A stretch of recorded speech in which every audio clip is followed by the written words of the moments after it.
Qué gusto saludarles, apreciables amigos. Nuevamente bienvenidos a una nueva transmisión a través de Facebook y en el uso de la plataforma StreamYard. Hoy hemos planificado para ustedes un tema por demás interesante basado en educación, neurociencia y tecnología. Para eso tengo amigos expertos invitados y que van a compartir con nosotros principios y claves magistrales en el uso de tecnologías y con enfoque en neurociencia. Está con nosotros Manuel Rodas desde Quetzaltenango, Guatemala. Está con nosotros Carver Mitchell desde República Dominicana y Alfredo Rocha desde Bolivia. Qué bueno estar en esta oportunidad en contacto con ustedes, con las disculpas por el atraso. Estuvimos resolviendo algunos temas de carácter técnico, pero ya estamos aquí con ustedes y entonces quiero darle la más cordial bienvenida a Manuel Rodas, quien en esta oportunidad nos va a hablar al respecto de tecnología y cómo están las implicaciones en temas de educación. Gracias a todos los que ya están conectándose con nosotros. Bienvenidos. Un cordial saludo para todos. Un gran abrazo. Y pues ya estamos acá en imagen. Carvery, Manuel y Alfredo desde Bolivia. Así que bienvenidos todos y que bueno, vamos a disfrutar este tiempo y este momento. Estimado Manuel, por favor, adelante con tu participación y posteriormente tendremos a Carvery y para concluir, nuestro buen amigo Alfredo desde Bolivia. Adelante, Manuel. Ok, muchas gracias Jorge, buenos días a todos, buenas tardes, buenas noches a algunos amigos que posiblemente se conecten desde España. Para mí es un honor poder compartir acá con colegas y profesionales en el área de educación y de la comunicación y del emprendedurismo. Pues para no retardar más mi intervención, pues déjenme decirles que a nivel general estamos muy contentos. Yo en lo particular estoy muy contento por los avances que han habido, hablando puramente en cómo hoy por hoy los docentes han integrado el recurso de TIC a toda la parte que tiene que ver con la educación a distancia, esa educación virtual que hoy por hoy se está dando. Algunos pues han iniciado un poco más lento, un poco más retardado, pero de a poco lo están logrando. En otros casos se están preocupando por iniciar lo más pronto posible porque no pueden dar más tiempo a esta continuidad de los procesos educativos y sobre todo porque pues está más que claro, principalmente aquí en Guatemala, que este periodo se va a alargar realmente y que posiblemente no reanudemos en el formato tradicional, sino en un formato mixto, donde posiblemente los chicos solo lleguen una vez por semana al centro de estudio y en pequeños grupos bien distanciados uno de otro, por lo menos guardando 1,5 metros de distancia entre ellos y con las debidas medidas de sanidad que ha recomendado en este caso el Ministerio de Salud para acá Guatemala. Y que en general va a ser un proceso, un procedimiento que irán a tener los diferentes países conforme vayan a reactivando ese sistema educativo nacional en sus respectivos países. Entonces, pues ahora lo que toca es empezar a trabajar también y fortalecer todo lo que tiene que ver con el cambio de rol que debe de tener el docente, ¿verdad? En función a que él se debe de convertir en un mentor, en un coach que dé acompañamiento a los procesos de formación de los chicos que hoy por hoy están construyendo, están gestionando su tiempo y son los partícipes activos de su educación, ¿sí? Hoy por hoy ellos realmente se han convertido en el centro de la educación y eso significa que también van a necesitar un mayor acompañamiento, más que la clase magistral, que se debe de romper el esquema de las videoconferencias para clases magistrales. Esa clase magistral debe de ser pregrabada, colocada dentro de ese objeto virtual de aprendizaje que estamos entregando al estudiante para que lo pueda ver tantas veces como sea necesario, ¿verdad? Y comprenda cómo utilizar ese recurso, esa ayuda previa, esa explicación que estoy entregando yo como docente para resolver una serie de actividades lúdicas que le permitan comprender mejor el tema y entregar un producto. Ese producto que nosotros también vamos a validar en un momento dado, en el proceso mediante una evaluación formativa y en un momento dado, pues una evaluación puramente cognoscitiva. Entonces, en ese proceso donde ya se están integrando las TIC, tenemos que empezar a hacer ese proceso de transición del rol del docente para que se convierta en ese mentor, en ese coach real de educación que guía a sus docentes. Es importante también empezar a involucrar el tema de la neuroeducación. Y pues, qué mejor que hoy tenemos un especialista en ese aspecto, como es nuestro amigo Alfredo Rocha de Bolivia, que nos compartirá más al respecto. Yo no quiero profundizar mucho en cuestiones de TIC, ¿verdad? Creo que es lo que más se ha hablado en estas semanas y creo que todos tenemos esa parte ya bastante clara, así que pues voy a quedar aquí siempre al pendiente para al final pues establecer alguna dinámica para poder contestar a algunas de sus preguntas o inquietudes. Gracias, Jorge, y quedo acá al pendiente. Gracias, estimado Manuel. Qué interesante tu participación, muy puntual y por supuesto que la base de tecnología en la actualidad es sumamente importante y no digamos en los desafíos de la educación. Quiero darle la más cordial bienvenida a la ingeniera Carver Mitchell, es presidente de las organizaciones MED2 y ED2, gran amiga, emprendedora y pues experta en temas de tecnología, comunicación, teletrabajo y mucho más, coach, en fin, hay una hoja de vida muy extensa. Carvery, bienvenida, tenemos a bien escucharte, tú estás en República Dominicana y desde allá también bienvenidos a todos los amigos que se están conectando. Adelante, por favor. Así es, buenos días Jorge, muchas gracias por la invitación, encantada de estar aquí compartiendo con profesionales tan excelentes como ustedes, les envío un fuerte abrazo a todos estos compañeros que están acá conectados. Y bueno, hoy voy a estar hablándoles de un tema, creo que es muy interesante, que se ha estado manejando por toda la situación que se está viviendo a nivel mundial en cuanto a la parte de tecnología y educación, ¿verdad? Como explicó mi compañero Manuel Rodas, más adelante van a estar hablándoles de lo que es la neurociencia para la educación y todo este tipo de temas un poquito más profundos.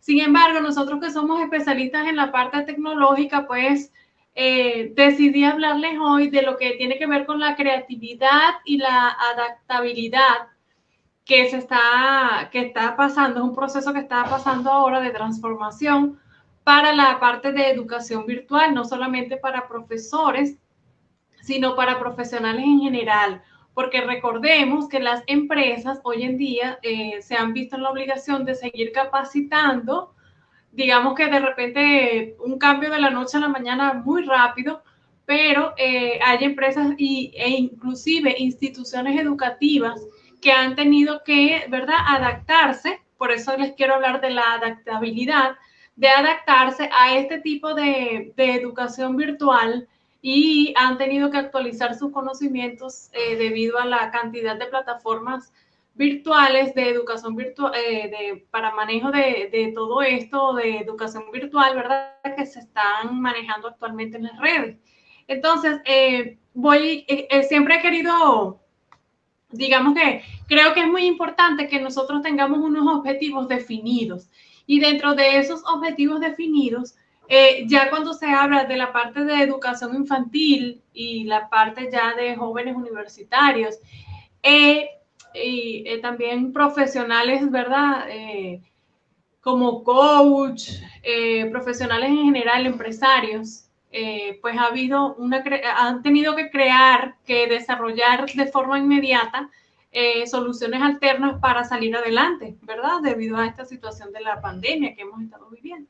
Entonces, creo que uno de los objetivos principales que destaco son los siguientes. Tenemos que comprender que el desarrollo de la creatividad no es ya una opción, sino una condición necesaria para aprender de forma significativa. Número 2, tenemos que desarrollar una actitud personal proactiva que revierta en todo el quehacer diario. Es decir, nuestra actitud debe estar vinculada y equilibrada para nosotros poder tener, digamos que la mente abierta para este tipo de cambios, Hay mucha gente que le encanta la tecnología, pero hay gente que le cuesta adaptarse a la tecnología. Entonces tenemos que ser proactivos, siempre tener esa motivación, esas ganas de aprender, aunque nos cueste un poco la parte tecnológica, pero tenemos que tener esa motivación, porque si no estamos motivados para aprender, nos va a costar muchísimo. Entonces, creo que esto es muy importante, tener una actitud personal proactiva para poder captar estos conocimientos tecnológicos, ¿verdad? Y por último, tenemos que saber que necesitamos obtener claves, es decir, puntos importantes para el desarrollo de una personalidad proactiva, adaptable y creativa que redunda, ¿verdad?, en una mayor calidad de vida personal y profesional. Entonces, hoy en día la educación a distancia, creo que se le anteriormente, antes de toda esta situación que se está viviendo, creo que se tomaba en consideración, pero no le daban la importancia necesaria como lo están haciendo hoy en día. Entonces, es una nueva tendencia, es una nueva metodología de aprendizaje, no solamente para los niños de escuelas primarias, sino a nivel empresarial. A nivel empresarial se trabaja diariamente con este tipo de herramientas, con gestores de tareas, con plataformas e-learning, y en fin, una serie de herramientas muy interesantes.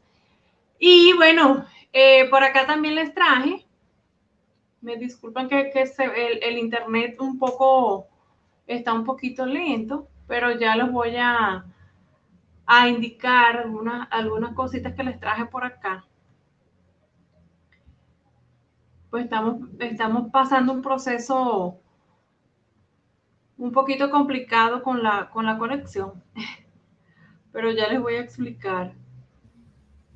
Sin problema, Carver, okay. Muchas gracias. Sí, bueno, lo que les estaba hablando de la parte motivacional, para mí yo creo que esto es muy, muy importante, estar motivados para poder desarrollar lo que es la creatividad y la adaptabilidad en los entornos virtuales. Por tanto, los entornos de aprendizaje virtual son objetos de interés de múltiples perspectivas que intentan solucionar algún aspecto de la compleja realidad educativa que se está viviendo hoy en día. Entonces, algunos de los problemas a los que se enfrentan tales entornos tienen su origen en las limitaciones de los entornos de educación presenciales. Es decir, hay profesores que de repente tienen la intención de aprender toda esta parte tecnológica, pero no tienen las herramientas accesibles por ejemplo, como una laptop o un teléfono inteligente o una tablet que nos permita, ¿verdad?, ser un poquito más prácticos en todo el desarrollo de este tipo de educación. Entonces, los estudiantes deben recibir material y deben realizar actividades de estudio, que no tienen en cuenta sus características individuales, es decir, también se está manejando lo que es aprender a trabajar en equipo. De hecho, los padres han tenido también de manera muy rápida, han tenido que adaptarse a esta nueva tendencia tecnológica como es la educación virtual. ¿Para qué? Para poder enseñar a sus hijos a que hagan este tipo de transmisiones o que utilicen este tipo de plataformas para enviar sus tareas, porque eso es lo que se está manejando hoy en día. Otros problemas están asociados con la falta de planificación en el uso de las metodologías y herramientas que faciliten los procesos de enseñanza-aprendizaje. Es decir, las evaluaciones, materiales y actividades son preparados sin seguir una metodología unificada que oriente el proceso de aprendizaje. De hecho, muchas herramientas educativas para entornos de aprendizaje virtual han sido desarrolladas sin considerar aspectos pedagógicos imprescindibles para el éxito de tales aplicaciones.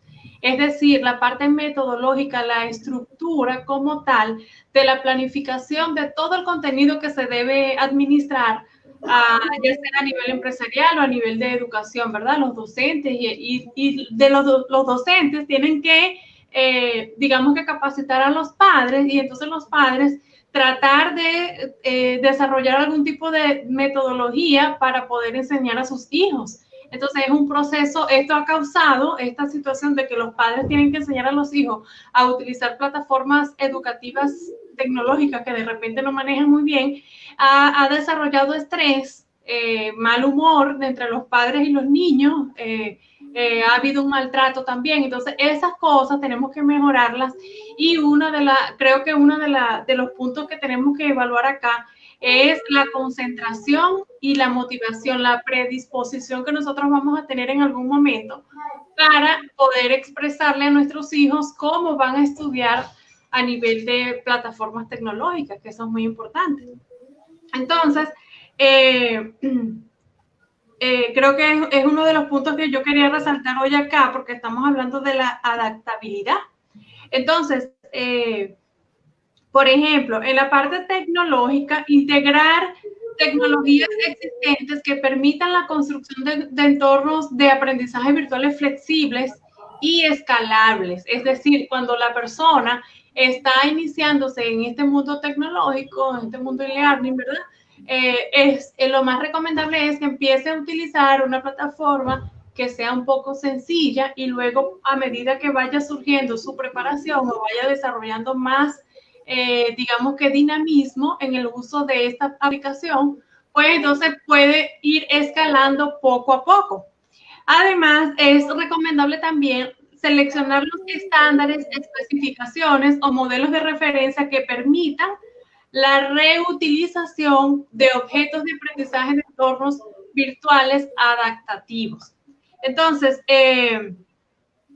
este enfoque pues nos ha permitido, ¿verdad?, construir actualmente a nivel educacional unidades de aprendizajes adaptadas que permitan el desarrollo de evaluaciones en entornos educativos reales. Es decir, se maneja mucho lo que es la parte, digamos que hay gente que todavía no conoce completamente cuáles son esas herramientas, o hay personas que, como se están adaptando aún a esta parte de educación virtual, pues no saben, digamos, que cuál es la plataforma que se les recomienda para iniciar. Entonces, lo que nosotros como tecnológicos, ¿verdad?, vamos a decirlo así, y por ejemplo en mi área, que soy experta en educación virtual, pues les recomendamos unas plataformas muy interesantes que al finalizar este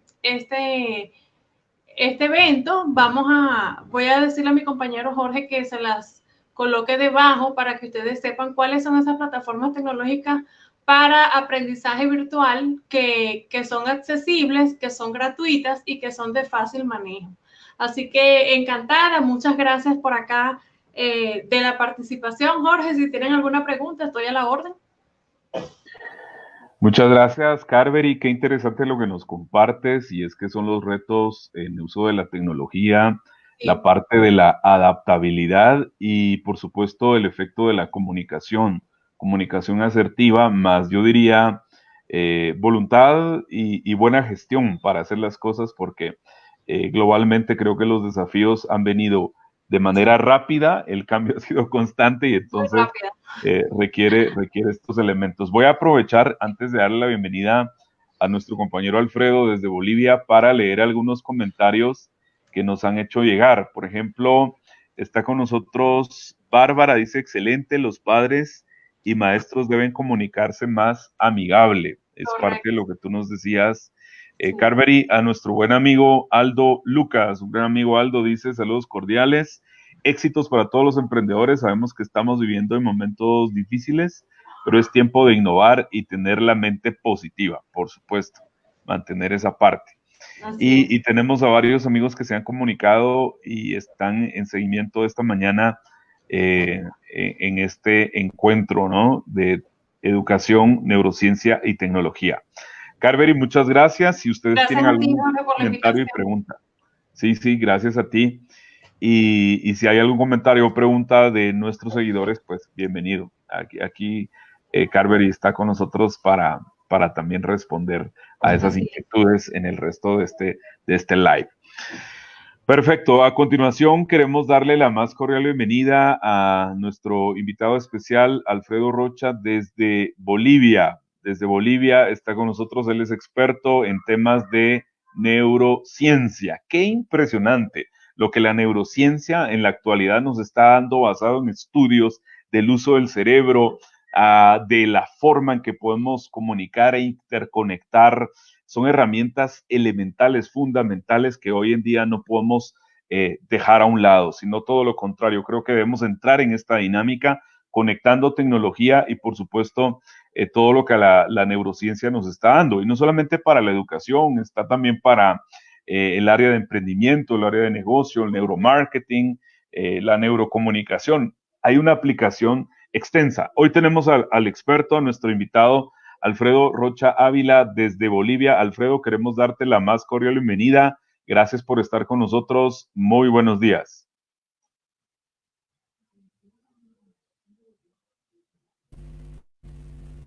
Bueno, en primer lugar quiero agradecer infinitamente a Jorge, a Manuel, a Carvery por invitarme a esta conversación. Yo quisiera, verdad, de manera muy humilde, sacar esa palabrita, esa palabra que dice ser que yo fuera un experto en neurociencia y en neuroeducación. Soy profesor de contabilidad de la Facultad de Ciencias Económicas de la Universidad Autónoma Gabriel René Moreno de aquí de Bolivia. Y pues yo decía que más que vengo aquí a transmitirles un poco mi entusiasmo, mi curiosidad por esta tendencia interesante de neuroeducación, y siempre me guardo las espaldas, por favor, Jorge, Manuel y Carvery, ¿qué hace aquí un profesor de contabilidad intentando balbucear la palabra neurociencia y neuroeducación? Mejor lo haría un profesor de psicología, un psicopedagogo, etcétera, etcétera. Me estoy guardando las espaldas por si acaso. Porque bueno, y entonces a propósito comentarles que hace unos 4 años yo escuché por primera vez la palabra neuroeducación, y obviamente a mí me generó curiosidad, porque nosotros decimos en Bolivia cuando escuchamos una nueva palabra, nueva, ¿cómo se come eso, verdad? O sea, ¿de qué se trata? Y entonces a partir de ahí empezamos un poco a leer dos cosas, a entrar, le digo a mis alumnos, a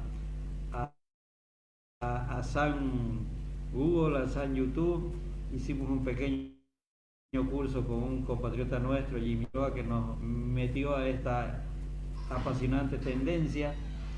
Y bueno, que en este tiempo lo que estamos buscando, fíjense ustedes, si de manera presencial nosotros con los alumnos no fuimos empáticos, no tratamos de llegarles, como dice Francisco Mora, al corazón, no intentamos excitarlos con la palabra, ya me da miedo de lo que puede pasar de manera virtual. Si de manera presencial, les voy a decir, no logramos aquello, entonces creo que hoy se impone más que nunca que de manera virtual un poco vengamos a revisar la forma en que hemos intentado enseñar. Por ahí dice Francesco Tonux, y dice, ¿cómo se entiende que a los chicos que están tan apretados emocionalmente con el tema de la pandemia los vamos a seguir atosigando con tareas como si estuviéramos en la clase presencial? Hay que enseñarles de otra manera, dicen, ¿no? Hay que llevar los conceptos científicos a su propio contexto de vida particular, casi como diciéndonos, hay que intentar enseñarles para vida. Fíjense, yo, profesor de contabilidad hasta hace unos 4 o 5 años, seguía un poco la lógica antigua. Por eso es que alguien escribió por ahí que el mayor reto de nosotros los profesores formados creo que en el siglo pasado y con pedagogías educativas de la Edad Media, el mayor reto para nosotros es enseñar a los jóvenes para el siglo XXI. Y la única manera de hacerlo es que el concepto científico, bajárselo al contexto particular de vida de cada uno de los estudiantes. Por ende, cuando yo en contabilidad enseño contabilidad o enseñaba, fíjense ustedes, el proceso contable con un balance de apertura de una empresa familiar ficticia, hasta el nombre era ficticio, los libros nos dan ejercicios que son demasiado ficticios. Entonces me puse a pensar y dije, ¿cómo hago para que esos conceptos se entiendan? Porque yo me los aprendí de memoria, y qué tortura aprenderse de memoria muchas cosas. Entonces, a partir de ahí se me ocurrió que debería de empezar contabilidad enseñando un balance de apertura pero planteándole al joven, diciéndole, anda a tu casa, conversa con tu papá y tu mamá, porque tu papá y tu mamá es una empresa, son dos socios, tiene fecha de constitución esa empresa, y cuando se casaron ellos, o se juntaron o se huyeron, porque muchos nos hemos huido por amor, ¿verdad?, con la pareja. Entonces, pregúntales qué tenían cuando ellos se juntaron, se casaron o se huyeron. Entonces, y cuando hablábamos del qué tenían, estamos hablando del activo. Pregúntale a quiénes debían, estamos hablando del pasivo. Y la diferencia aritmética o matemática entre el activo y el pasivo es el capital. Entonces, fíjense, el alumno va y conversando con sus padres empieza a trabajar en ese balance de apertura. Es aquí donde ya parece ser que entra, parece ser, digo, porque bueno, lo estoy probando de a poco, que entra eso de que en neuroeducación debemos aprender de manera vivencial. ¿Qué quiere decir eso? Con las manos, con el olfato, con el oído, etcétera, etcétera. Porque el alumno, primero, que se llena de emoción de saber cuándo sus papás se habían casado. Segundo, que se llena de emoción de saber que los papás cuando se casaron no tenían casi nada. Porque ese es un cuento, ellos se lo están contando, los papás le están contando esa historia. Y se enteran de que los papás no tenían casi nada. Por tanto, fíjense ustedes, creo que ahí un poco empezamos a trabajar con el cerebro, dicen los entendidos, no lo sé yo, porque digo, solamente lo repito, que empezamos a entrar por el cerebro emocional, como nos entró el amor. O sea, aquí nadie se va a negar que a nosotros no nos enamoraron, ¿verdad?, con una bofetada, fue nomás con cariñito, ¿verdad? Y nosotros también cuando las enamoramos a las doñitas, también fue, ¿no es cierto?, apartándole la silla cuando íbamos a cenar con ella. Entonces, por favor, ¿por dónde le entramos? Por el cerebro emocional. Y siempre les digo a los alumnos, no es lo mismo escribir la palabra te amo tan fría, te amo, así te amo, que ponerle puntos suspensivos y 1.000.000 de signos de admiración hacia abajo al final. Cuando una niña lee aquello, hasta se lo puede creer que es verdad que uno la ama, ¿verdad? Porque la expresión escrita genera una sensación emocional diferente. Y fíjense ustedes que nosotros nos hemos topado, miren ustedes, nos hemos topado con expresiones que a mí me parecen una excusa mediocre en estos momentos, o digo, hasta antes. Yo creo que después del COVID va a haber ya un punto de inflexión. Nos hemos encontrado con expresiones para mí mediocres. Alguna vez inclusive lo escuché, y una de esas dice, los chicos vienen así desde sus hogares, es muy poco lo que podemos hacer por ellos en el aula.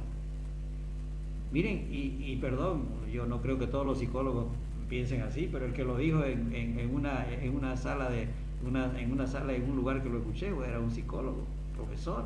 Por eso digo, no todos han de ser así, todos tampoco no han de ser tan malos como Alfredo Rocha en contabilidad, ¿verdad? Habrán algunos que enseñan mejor, por supuesto. Pero frente a esa excusa mediocre, porque así se escucha decir, los padres son los encargados de educar a niños, los profesores no es nuestra función ya, allá en casa valores y aquí no sé qué cosas en la escuela. Y recuerden ustedes que, a lo menos a mí me pasó que cuando mis papás me llevaron a la escuela, tengo 61 años, cuando yo tenía 4 o 5 años, mis padres, que venían de un contexto familiar, yo diría diferente, históricamente diferente, hogares más sólidos, parejas más unidas, la mamá que se quedaba en casa a hacer los labores de casa, el papá salía a trabajar, pero la mamá sí estaba pendiente de los chicos en general, aunque hubiesen sido una docena los muchachos. Pero cuando llevaban a la escuela, nos decían los papás, le decían al profesor, profesor, aquí le entrego a este niño, decimos aquí en Bolivia, nalga y todo, trasero y todo, ayúdeme con este niño, usted tiene que ser como un padre para él. Y en ese tiempo se decía entonces que los profesores eran segundos padres. Mi pregunta ahora, cuando históricamente se ve que hay hogares disociados, el papá, la mamá ha viajado, se ha ido al exterior, el papá y la mamá trabajan, los niños se quedan de repente con la educadora automática, digo yo, el celular, la televisora, no sé si educan en estos casos, con el personal de servicio. Y por último no existe el papá porque se separaron, se divorciaron. La pregunta del millón es, ¿los profesores somos segundos padres? o somos los primeros ya. Por eso es que aquí aparece un reto hermoso que también yo escuché de una hermana, de una religiosa católica. Lo escuché hace pues muchos años, tenía yo unos 13, 14 años en un grupo católico de la Juventud Estudiantil Católica de Camiri, que decía que para ser buenos padres y buenos maestros, dice que había que prepararse 20 años antes de haber nacido. Hoy en día los profesores, y traigo aquí a colación un mensaje que lo leí también por ahí, que dice que si a un profesor le preguntan ¿qué tiene usted delante del aula? Y si el profesor contesta que simplemente tiene alumnos, y ahí viene el mensaje que puede ser muy dramático para nosotros los profesores. Dice, si el profesor cree que solamente tiene alumnos en el aula, es hora en que piense irse de la educación.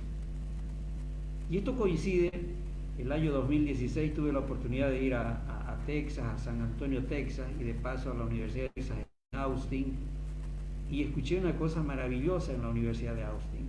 Aunque uno puede decir, pero es que lo dicen, no sé si lo hacen, pero decirlo ya es un avance.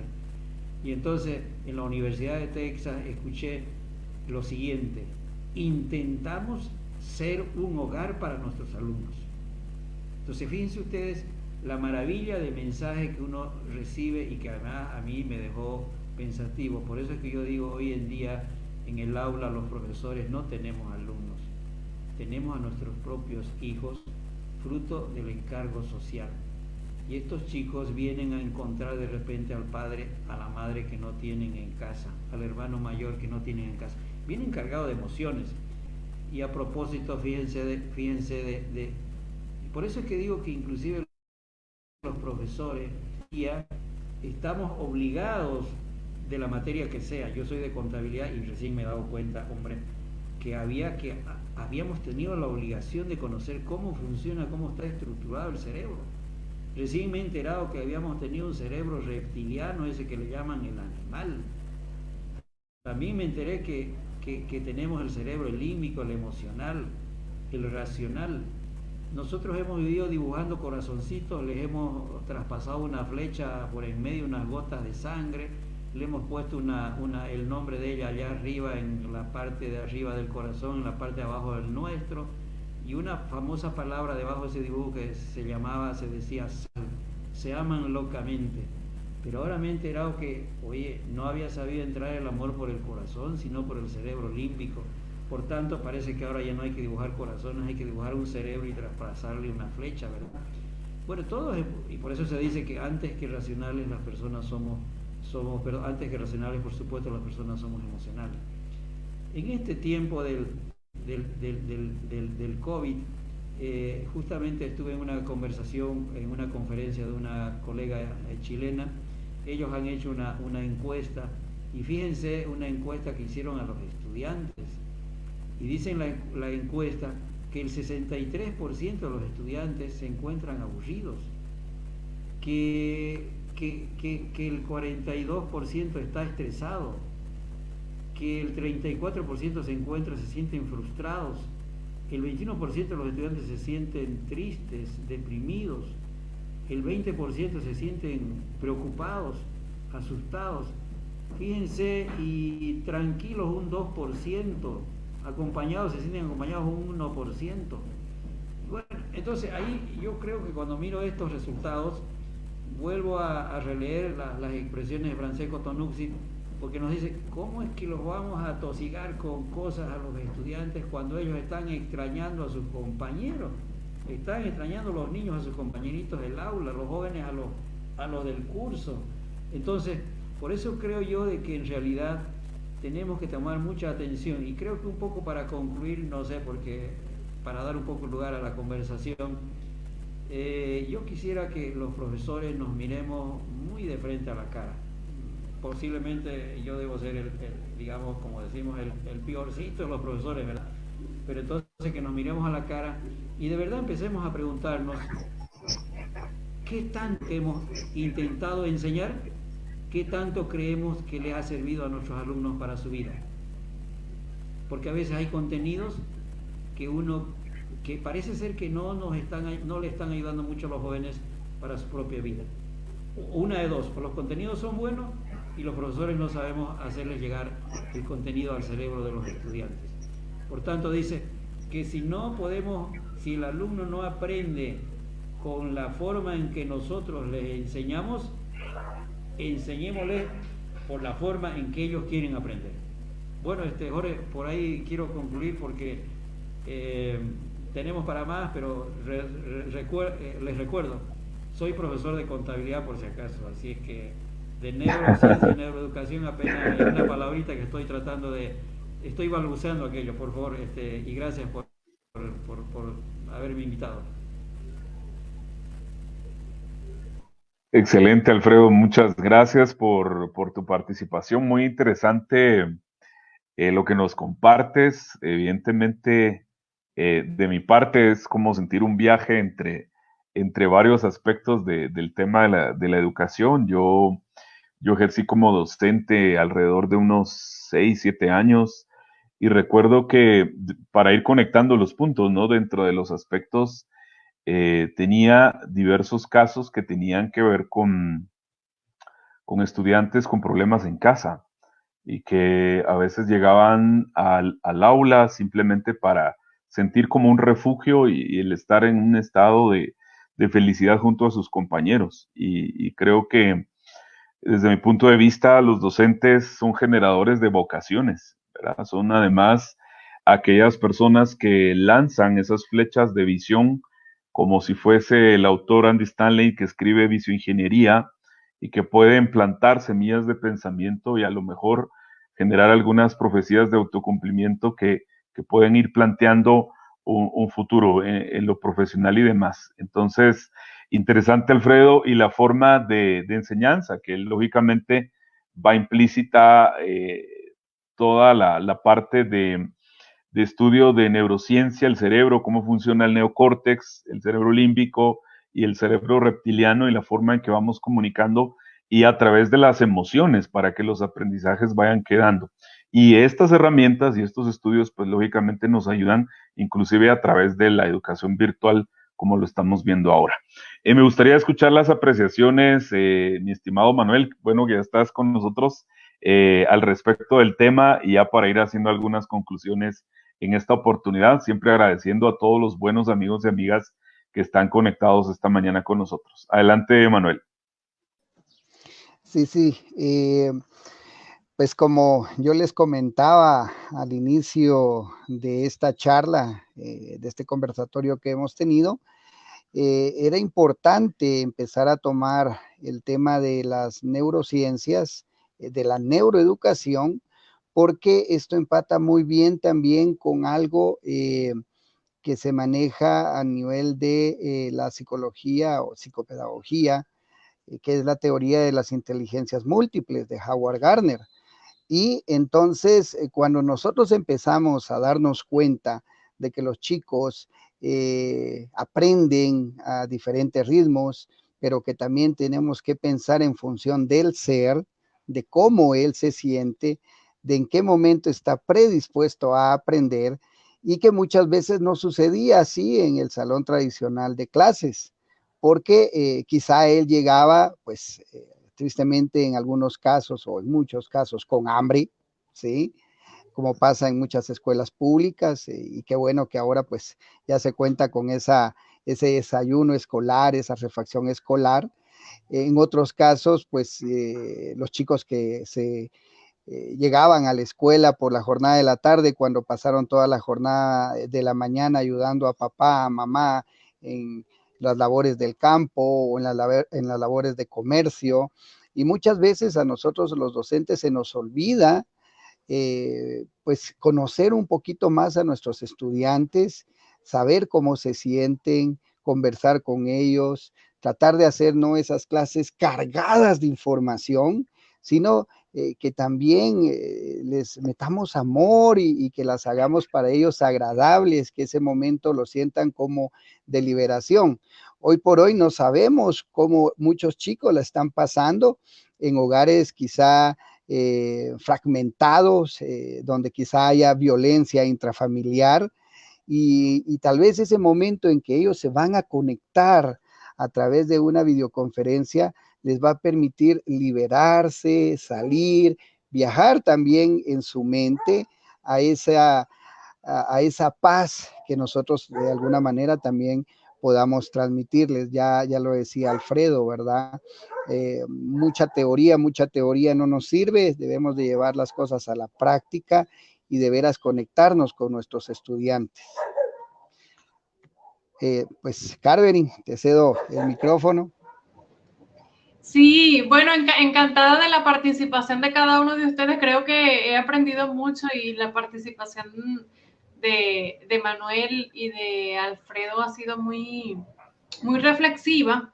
Creo que hoy en día yo soy una de las defensoras de que la parte protocolar se debe pasar a un segundo plano. La gente necesita de ese tú a tú, de esa mano amiga, de ese apoyo, de ese consejo. Fíjense que estábamos hablando los compañeros acá, de que el alumno va al colegio para sentir un apoyo y el alumno muchas veces se va entusiasmado para ver a su maestra, para ver a su profesor, para ver qué clase, si les gusta una materia, pues oye, tengo clase de la materia que más me gusta.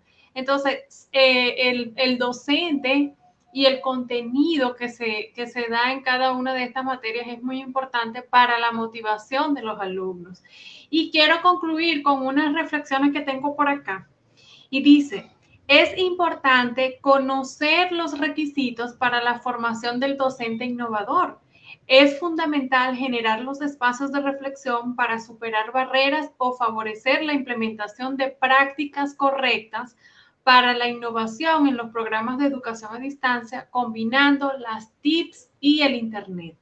La práctica profesional reflexiva del docente conduce a producir, compartir y transformar el conocimiento y contribuir simultáneamente a una formación propia, encaminada a la construcción de una identidad profesional.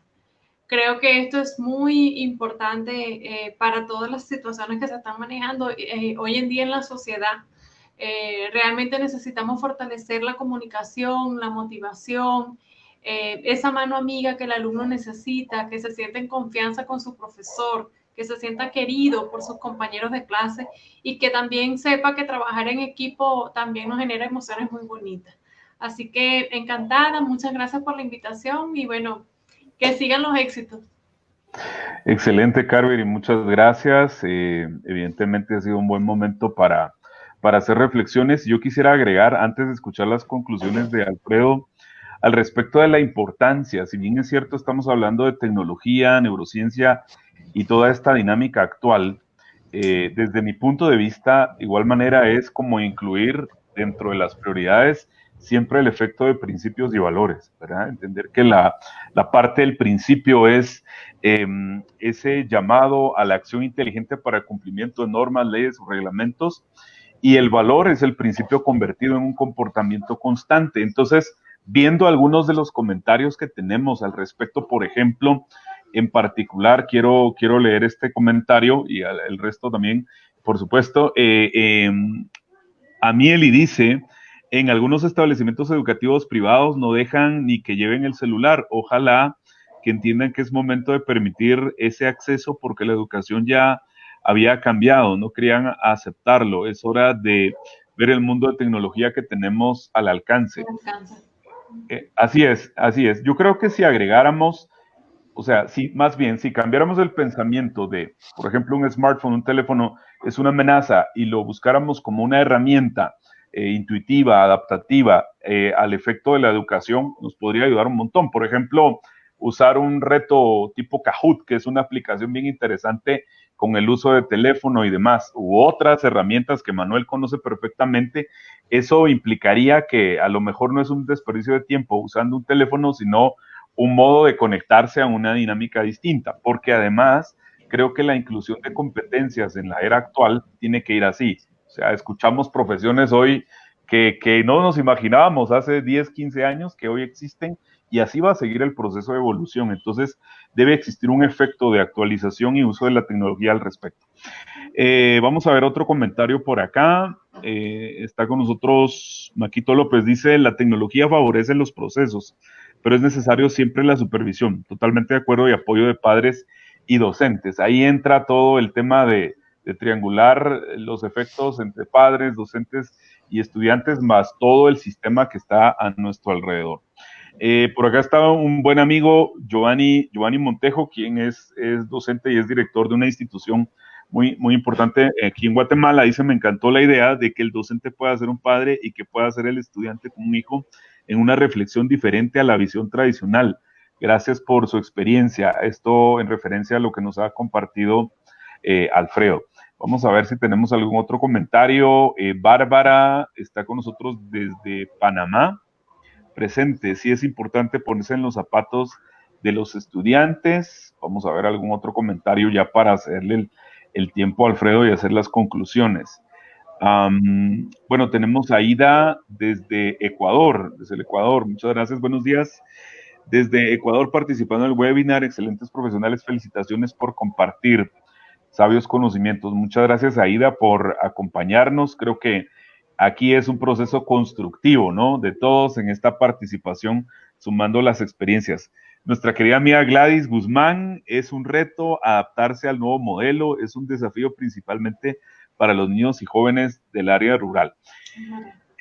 Yo quisiera agregar algo más, y es que creo que a pesar del proceso en el cual estamos y la adaptabilidad que esto exige, siempre es bueno evaluar las formas en el impacto del aprendizaje, ¿verdad? A lo mejor estas prácticas en lo intuitivo, en la economía de la atención, en todo esto deberíamos ayudarnos a evaluar los aprendizajes, qué tanto estamos teniendo y qué tanto nos está emocionando. Yo en lo particular me disfruto mucho a mis hijos cuando están aprendiendo en temas de e-learning y que, por ejemplo, viajan al Ecuador, viajan a Bolivia, viajan a República Dominicana, están contentos por aprender cuál es la dinámica económica, están preguntando qué está pasando en otros países y en otros continentes. Es emocionante, ¿no? Y es un proceso compartido y construido. Vamos directamente con Alfredo en este momento para ir haciendo las conclusiones, por favor, mi estimado Alfredo, desde Bolivia.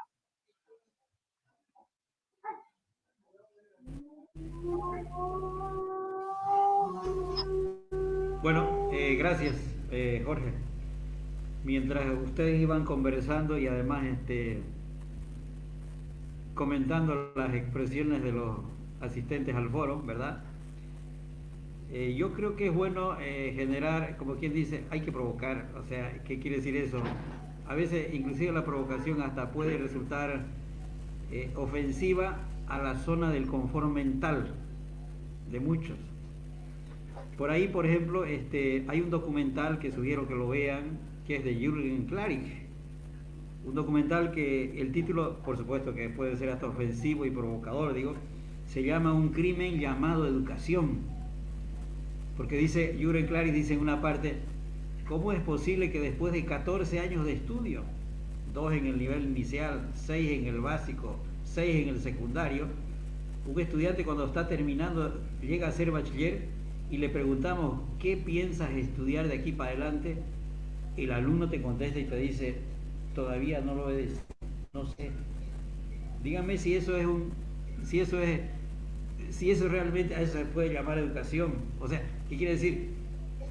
Que no ha definido en 14 años qué quiere ser. Y ahí Ken Robinson dice, a veces la escuela mata la creatividad de los alumnos. Miren ustedes. Por eso es que también por ahí leí, dicen que el colapso de la educación es el colapso de un país. Se dice que el COVID hubiese sido inventado en un laboratorio. También hay ese dicho. Si eso fuera verdad, quiere decir que hemos venido haciendo ciencia sin conciencia. Y hemos venido haciendo educación sin filosofía, sin valores. Entonces, también alguien ha escrito en la red cuando dice, pero si se prohíben los celulares, se prohíben los celulares.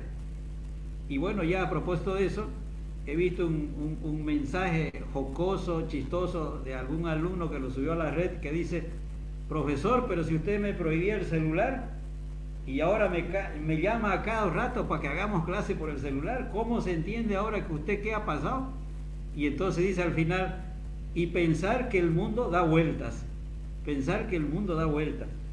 Entonces fíjense, Mar Romera, a propósito del ser, también dice: la educación del siglo XXI tiene que dedicarse a la educación del ser, ya no tanto del saber, porque el saber, los alumnos a un clic de ratón en San Google y en San YouTube y no sé qué otras herramientas más que desconozco, lo tienen aquí. Aquí tienen la biblioteca virtual del mundo y se los habíamos estado prohibiendo en el aula. Todavía yo he encontrado letreros en nuestras aulas que dicen: prohibido, apaguen el celular, silencio, esta es un aula de estudio. Yo siempre me he preguntado: ¿aula de estudio o salón velatorio para llorar? Y fíjense ustedes, si se dan cuenta, en nuestra época del nivel inicial, nosotros hemos aprendido, ustedes y yo hemos aprendido jugando con colores. Llegamos a la clase, al aula presencial, y los colores son colores crema o color hielo, como tu alma. Entonces, ¿se dan cuenta cómo se entiende una clase sin colores? Difiero, pero fíjense, entonces, y bueno, digo, alguien ha escrito por ahí que es bueno involucrar a los padres. Los padres siempre han estado involucrados. Por eso Francesco Nogales, segundo profesor de España, mejor profesor de España 2019, dice él: la educación es entre tres. ¿Qué quiere decir eso? Padres, alumnos y fíjense, padres, alumnos e inclusive los abuelos están ahí. Entonces, se dan cuenta, por favor, siempre fue así. Entonces hay que recuperar ese. Y hoy en día los alumnos, los profesores en la casa se han convertido en padres. Obviamente que hay una presión emocional.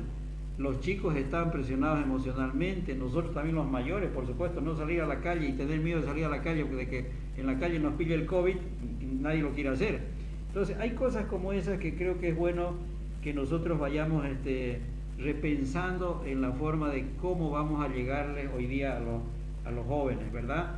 Los jóvenes son muy despiertos, y yo quiero simplemente para transmitirles que hace unos 2 días se me ocurrió decirle a mis alumnos de contabilidad: por favor, si el WhatsApp tiene aplicación para que entre 4 se comuniquen, hagan videollamadas, creo que ahora ya es de 8, pero hagamos grupos de 4. Y entre ustedes plantéense en el WhatsApp, conversen entre ustedes, hagamos grupos de 4, conversen y plantéenme cuáles son las dudas que tienen respecto de materia, lo que hemos ido intentando avanzar. Y además les dije: por favor, traten de hacerlo si quieren hasta en un video, presenten eso, y con un mensaje motivacional. Chicos, ¿saben por qué? Le dije: porque es el espacio en el que nosotros tenemos que movernos ahora. Lástima que ustedes saben, Jorge, hay que reconocerlo ahora y decirlo públicamente, que este profesor tiene problemas de conexión con la tecnología digital. No pudimos conectarnos, ¿verdad? Para que hubiésemos pasado las diapositivas por acá, por este medio. Pero si se las puede compartir luego, por supuesto hay que compartirlas. Y ahí van a encontrar ustedes unos videos jocosos que han hecho los chicos. Pero un video que te llama a pensar que los jóvenes realmente son formidables. Yo hubiese querido haber nacido en este tiempo, Jorge, Carver y Manuel. Por favor. Qué excelente, Alfredo. Qué excelente lo que nos compartes. Tiene mucha profundidad y mucha reflexión, como decía Carvery. Así que te damos un aplauso desde Guatemala, República Dominicana, y desearte muchos éxitos en lo venidero y adelante en esa noble labor, en esa profesión apasionante que es educación, que es docencia. Estamos llegando al final. Quiero leer un último comentario de las personas que han participado. Muchas gracias por estar en conexión con nosotros. Hay herramientas y los estudiantes las tienen al alcance. Solo es que directores y directoras de los establecimientos permitan el uso y los docentes y padres trabajen en conjunto para apoyar a los estudiantes. Totalmente. Muchas gracias a mí y gracias a todos los que se comunicaron de diferentes países en América Latina. Realmente estamos muy complacidos. Siempre mi agradecimiento para ti, Carvery, Muchas gracias por tu apoyo y gran colaboración. Gracias por a ti, amigo, por la invitación. Gracias a mis compañeros por esos aportes. Muchas gracias, Manuel. Muchas gracias y siempre en tecnología ahí adelante. Es un gusto y siempre ahí adelante. Estamos acá para apoyar y compartir conocimiento y experiencia con todos. Muchas gracias y por supuesto, Alfredo, un honor. Muchas gracias por tus aportes. Muy valiosos.